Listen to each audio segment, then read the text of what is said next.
Hey y'all, welcome to my channel. So, I found a recent story about a 62-year-old woman named Stephanie Diane Brinson, also known as Stephanie Dowles, who was found not breathing in a Mule County prison after visiting her husband in a conjugal visit. Now, according to news sources and investigators, Stephanie Dowles was married to a man named David Brinson who was serving time in the Mule County Prison for 4 counts of first degree capital murder. Not Mule County, but Mule Creek State Prison in California. This is all in California. And David Brinson was serving consecutive life sentences for a total of 4 capital murders from 1993. So in 1993, he apparently was involved in a robbery and did an execution style murder of 4 different men. Now, at the time, he was 23 years old, and it was said that during the robbery, all he walked away with was a small amount of marijuana or whatever. So that to me is saying that it wasn't even about that. It was about who those men were, because you can't be that slow to risk your life, to end your life, to end up, you know, possibly getting a charge and going to prison and giving up your freedom and stuff for a small amount of marijuana. Like, no, it was something about those men. He wanted those men, and he went out and he got them. So, um, he was convicted for that and was sentenced to 4 consecutive life terms.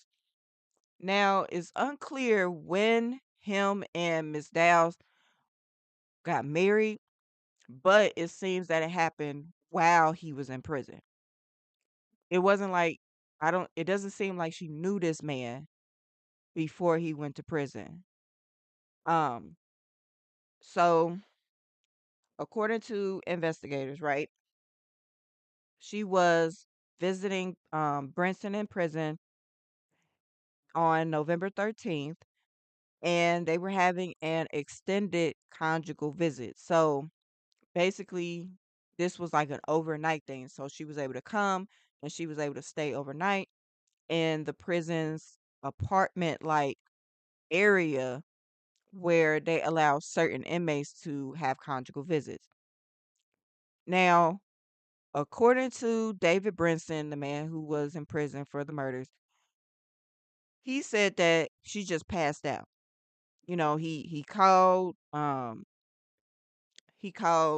guess the security guards or whatever, and was like, said that his wife had passed out, and the security guards tried to do life-saving efforts, CPR, but she unfortunately passed away.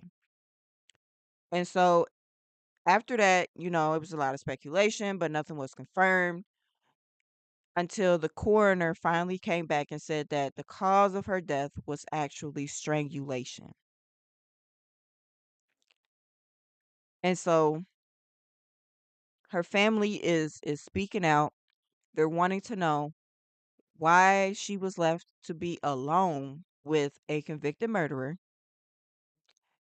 and feel like the prison should be held accountable for this, because there definitely should have been more safety measures in place. Now, there is no motive being told or being exposed, or whatever. No motive is being said at the moment, but this to me is like, was this her first time visiting him? If this was her first time, he probably been waiting for this. If this is inside of him and it's like a real sickness, he's been waiting to get close to somebody to do this type of stuff again. Now, if this isn't her first time visiting him, which nobody's really saying, nobody really has that information yet or whatever, or they're not releasing it or whatever. But if it's not her first time visiting him and she's visited him before and there wasn't an issue, what happened during this visit that caused this man to snap? Now, there's no excuse. There's no excuse at all because I don't care what it was. You could have got into an argument or whatever. That doesn't mean that you have to strangle this woman. It's very unfortunate that this happened. But I'm just curious, like, what happened during this interaction that made him be like, I'm going to kill you right here, right now, while I'm in prison. It's not like we're outside of the prison, we're in prison, and I'm going to kill you anyway. So, what was happening? What was going on for him to be like, F it, I'm going to do this? And, again, it's so unfortunate. Her family is speaking out. Um, I can't imagine what they're going through. But at the same time, why did this woman feel like it was okay to have a pen pal in prison and then marry this man? Too many women have a savior complex where they're trying to get with men that they feel like they can save, they can reform, they can make them a better person, and they're just getting with garbage. And like she was too old for this. Like she could have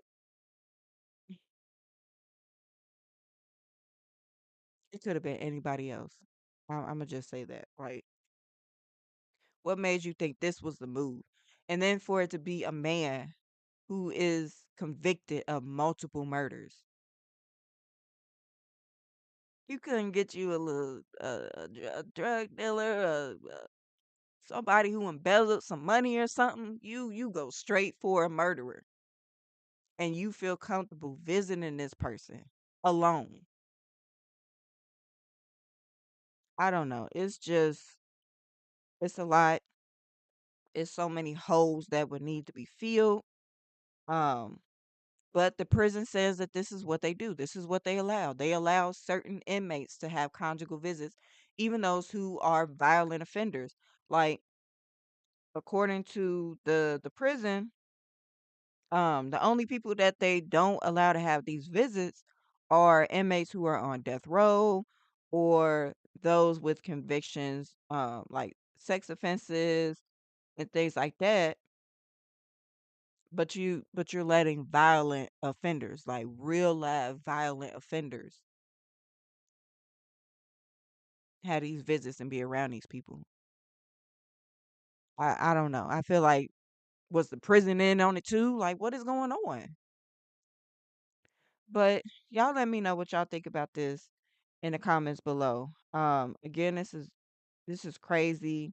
This is very unfortunate. Like, I uh, but um I'm hoping that the family can get some closure eventually. Learn more information and just get some closure, be able to put their mom to rest. And I don't know what's going to happen next, but this man definitely he needs to be on death row. I'm gonna just say that. He need to be on death row. No more visitations. But let me know what y'all think about this in the comments below. Make sure that you like this video and you subscribe to the channel, and I will talk to you in the next one. One of which is this one. Go watch it.